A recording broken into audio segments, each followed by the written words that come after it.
Bonjour à toutes et bonjour à tous, et bienvenue dans une nouvelle vidéo. Nous sommes aujourd'hui le 2 février 2019. Tout d'abord, avant de commencer la lecture de l'article et de vous présenter le sujet de la vidéo, je vous invite à vous abonner à notre chaîne, à cliquer sur le petit icône en forme de cloche pour être averti des prochaines vidéos, et également à vous abonner à notre page Facebook, donc le lien se trouvera en dessous de la vidéo dans la partie description. Je tiens également à faire un aparté pour, euh, pour éviter tout désagrément, toute insulte, que c'est pas parce que cet article traite de Israël que c'est pour ça que je l'ai mis. Israël ou Arabie Saoudite, Iran, France, Maroc, peu importe, n'importe quel pays, j'aurais traité cette information de la même façon. Donc on va commencer. Donc cette information, en fait, elle est connue depuis 2013. Elle circulait beaucoup dans les milieux complotistes. Et là, j'ai réussi à retrouver l'article sur Forbes.com. J'ai eu du mal à le retrouver, mais là, je suis assez content de l'avoir fait. Pour éviter, parce que là dernièrement, une personne me disait que cette information provenait du Hamas.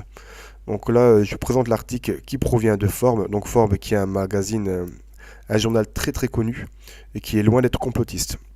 Donc vous pouvez le voir ici, on est bien sur Forbes. Si vous voulez toutes les informations et les liens vers ces sources-là, n'hésitez pas à aller sur notre page Facebook, vous le trouverez. Vous voyez, donc c'est bien. Hop, je descends gentiment, doucement.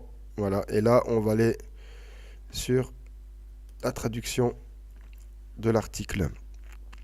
Donc, on va commencer la traduction. Ce week-end, un rapport révélant que les femmes africaines immigrées en Israël étaient soumises à des injections contraceptives obligatoires, équivalent en réalité à une stérilisation forcée, faisait les gros titres de l'actualité mondiale.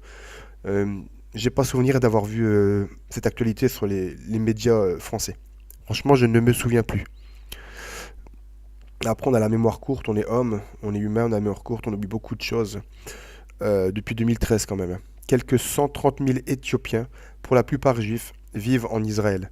La communauté connaît des taux de pauvreté et de chômage plus élevés que le reste de la population juive du pays. Au cours de la dernière décennie, le taux de natalité chez les Israéliens d'origine éthiopienne a diminué d'au moins 20%. Les groupes de pression prétendent maintenant que ce déclin est le résultat d'un régime de contrôle des naissances imposé aux femmes immigrées éthiopiennes. Selon un article paru dans Haaretz, donc c'est une source d'information israélienne. Donc c'est Forbes qui cite une source d'information israélienne. Donc on ne peut pas dire que c'est du complotisme. Une immigrante éthiopienne a déclaré que les médecins qui lui avaient administré l'injection lui ont dit que les personnes qui accouchent fréquemment en souffrent. L'esprit, quand ils leur ont injecté de force des contraceptifs, il n'y a aucune excuse pour priver les femmes de la souveraineté sur leur propre choix en matière de procréation. J'ai un peu de difficulté parce que je suis bien enrhumé. Donc le site Haaretz est extrêmement connu. Très très connu. Israël a reconnu le problème sans admettre le moins acte répréhensible et a promis des changements institutionnels dans les soins de santé pour les immigrants. Par décret du ministre israélien de la Santé, les gynécologues ont reçu l'ordre de ne pas renouveler les ordonnances de dépôt Provera à l'intention des femmes d'origine éthiopienne si, pour une raison quelconque, elles craignaient de ne pas comprendre les conséquences du traitement appliqué par les groupes de femmes et les organisations internationales pour garantir la mise en œuvre intégrale de ces changements et de plus en plus d'attention portée au sort des immigrés africains vulnérables dans le monde. Le fait qu'Israël devrait se livrer à cette activité est particulièrement choquant, compte tenu du fait que cette pratique était largement utilisée par les Allemands tout au long de la Shoah. Bien que l'ampleur et les effets de ces opérations ne puissent être comparés, l'intention implicite d'Israël de limiter les parties lourdes, indésirables de la population rappelle les sombres expériences eugéniques de la Seconde Guerre mondiale. L'immigration légale et autres est un problème difficile et invariablement délicat pour les pays développés. Israël, à l'instar des États-Unis, s'est efforcé de trouver un moyen de sécuriser ses frontières et sa population tout en faisant face à un flux constant d'immigrants en provenance des pays voisins et de plus en plus du continent africain.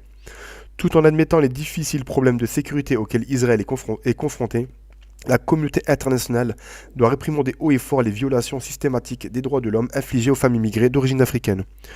D'un point de vue sociologique, cet incident montre la tension qui existe entre l'héritage religieux d'Israël et son programme politique moderne. Voici l'héritage du Seigneur, sont des fils, la récompense est le fruit des entrailles. Comme les flèches dans la main d'un homme puissant, ainsi sont les fils de la jeunesse. Louable est l'homme qui a rempli son carquois avec eux, proclame la Torah. La stérilisation involontaire d'immigrés africains suggère que le code moral juif, inextricablement lié aux codes légaux nationaux d'Israël, peut être appliqué de manière sélective à ceux qui ont une formation souhaitable. Il est difficile, voire presque impossible de croire qu'une femme juive américaine immigrante en Israël serait contrainte de prendre le contrôle des naissances. Article du magazine Forbes, édité le 28 janvier 2013. Donc, Corde Sensible, dans sa vidéo d'introduction, vous a promis de ne sortir que des liens officiels pour éviter des accusations de complotisme. Et c'est encore une fois le cas ici. Bien évidemment, on sait que ce sujet peut ramener des guerres entre guillemets de clans de communautés. C'est pas le but de cette vidéo. Si vous voulez débattre, il n'y a pas de souci, sans insulte. Ça n'a strictement rien à voir avec le conflit israélo-palestinien.